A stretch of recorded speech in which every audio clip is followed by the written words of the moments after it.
اللهم صل وسلم وبارك على سيدنا محمد. الخبر اللي معايا خبر عاجل وإليكم التفاصيل.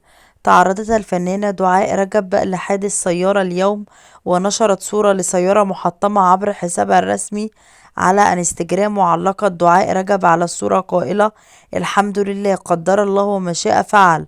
ونشرت الفنانة دعاء رجب عبر صفحتها الشخصية على موقع التواصل الاجتماعي انستجرام صورة لها من كواليس مسلسلها الجديد ازاي الصحة، والمقرر عرضه خلال شهر رمضان القادم.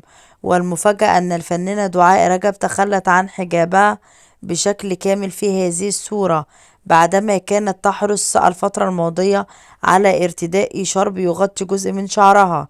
دعاء رجب ممثلة شابة شاركت في العديد من الأعمال الفنية الناجحة مثل كيد النساء الجزء الأول والثاني، وخطوط حمراء، وولي العهد، والشك، والكيف، وازاي الصحة، وهبتة. وآخر أعمالها كان مسلسل اللعبة أمام شيكو وهشام ماجد.